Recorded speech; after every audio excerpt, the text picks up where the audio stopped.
Now there are water vapors. Water vapors also present in atmosphere in the form of gas. Water vapour क्या होते हैं बच्चों? They are अभी बुखारात, ये जो समुद्रों का पानी कंडेंस होकर ऊपर उठ जाता है, वाटर वेपर बन जाते हैं। पानी के जो कंडेंस कतरे हैं, they are water vapours among the variable gases. Water vapour are also very important part of atmosphere. Water vapour not only absorb heat but also help in transferring heat from one place to another। एक जगह से दूसरी जगह ये transfer कर देते हैं। if water vapor are not present in atmosphere there will be no cloud no rain। ठीक है ना, पता है ना आपको, बादल बनते हैं ये जब कतरे ऊपर जाके भारी हो जाते हैं तो फिर in the form of drops बारिश के कतरे जो है वो गिरते हैं। ठीक है, ये इस पूरे प्रोसेस को, नेचुरल प्रोसेस को हम क्या कहते हैं? वाटर साइकिल, जो कि आपने साइंस की बुक्स में पढ़ा होगा। ठीक है, the system of life depends on water vapours. Earth absorb heat from the sun. Due to this heat the water of ocean and other water bodies changes into vapour by vaporization। The water vapor add to air. This quantity in atmosphere depends on temperature। if temperature is high the quantity of water vapor will be high। आपको पता है जितना सूरज की गर्मी होगी उतनी water vapour उड़ जाएंगे भाप की शक्ल में ऊपर। ठीक है, आपने कभी देचकी में पानी गर्म किया, भाप जो होती है वो ऊपर उड़ जाती है और पानी खुश्क हो जाता है। ठीक है, so due to their presence in atmosphere, उनकी मौजूदगी की वजह से, इनकी वाटर वेपर्स की, the intensity of heat and coldness remains moderate. तो उनकी वजह से जो है ना, हीट जो है वो कम रहती है और हमारा जो कोल्डनेस है वो भी मॉडरेट रहती है, वो उसको लेवल करती है। ठीक है, अब हम देखेंगे नेक्स्ट हमारा टॉपिक है layered structure of atmosphere.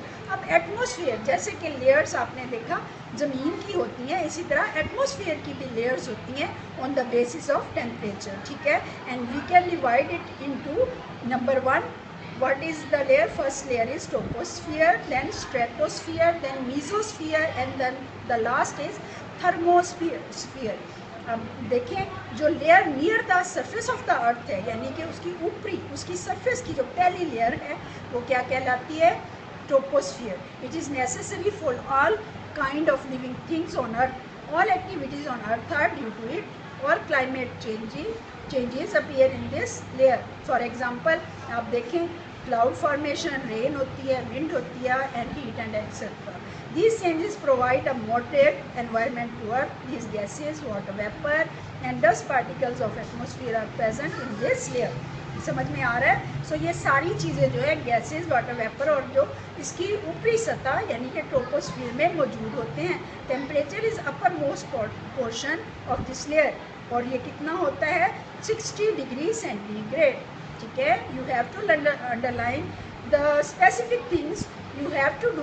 so whenever there is a lecture you have to hold a pencil and you have to underline the major and main things to learn। the temperature in this layer decreases with height। अच्छा, और जैसे जैसे ये decrease होती जाएगी height पे, ये layer जो है ना जैसे जैसे बुलंदी पे जाएगी, ऊपर होती जाएगी, तो इसका क्या होगा?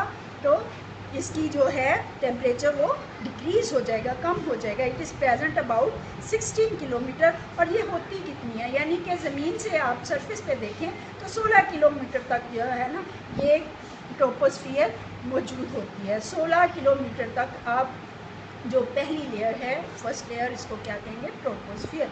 And next is stratosphere. This layer is present above the troposphere. अब ट्रोपोस्फियर के उसके ऊपर, यानी पहली वो, उसके ऊपर दूसरी लेयर है। अब आप देखें तह दर तह। ठीक है, सो दूसरी जो है ये स्ट्रेटोस्फियर है। Temperature rises with height instead of decreasing.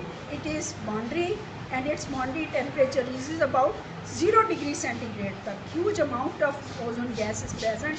अब इसमें ओजोन गैस प्रेजेंट होती है जो क्या करती है, जो आपको पहले बताया है, सन रेज के लिए फेवरेबल होती है, एनवायरनमेंट के लिए फेवरेबल है और इस तरह वो सूरज की खतरनाक शुआओं को बचाती है नीचे आने से ज़मीन पे, ताकि लोग बीमार ना हों, लोगों को मोहलिक बीमारियां ना हों। This layer of stratosphere begins from, अब देखें हमने पढ़ा था 16 किलोमीटर तक पहली है और 16 मीटर जहाँ एंड होता है वहाँ से ये स्टार्ट होती है और कहाँ तक जाती है? 50 किलोमीटर तक ठीक है। The third one is mesosphere, this layer is present about stratosphere. अब स्ट्रेटोस्फीयर के ऊपर फिर तीसरी लेयर क्या है, मीजोस्फीयर, ठीक है। टेम्परेचर अगेन इस पोर्शन में टेम्परेचर जो है दोबारा डिक्रीज हो जाता है विद हाइट। उसमें पहली लेयर में डिक्रीज होता था हाइट से, स्ट्रेटोस्फीयर में ये मॉडरेट ही रहेगा, ठीक है। लेकिन थर्ड में ये अगेन डिक्रीज हो जाता है हाइट के according to height. At the boundary of mesosphere the temperature of air reaches about 100 degree centigrade, जबकि स्ट्रेटोस्फीयर में जस्ट 0 डिग्री था, ठीक है। और पहली में कितना था, 60 डिग्री, इसमें कितना है, 100 degree.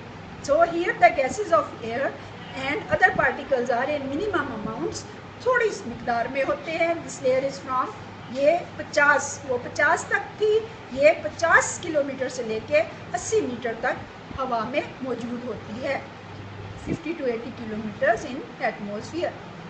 Then the last and fourth one is thermosphere.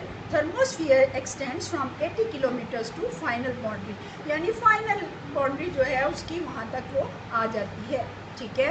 ये देखिए बच्चों, आपके here it is given the diagram. The first one is, see here the first one is troposphere, then stratosphere, then mesosphere, and then it is thermosphere. So thermosphere extend करती है कहाँ से, 80 से शुरू होके लास्ट एटमॉस्फेयर की boundary तक चली जाती है, ठीक है।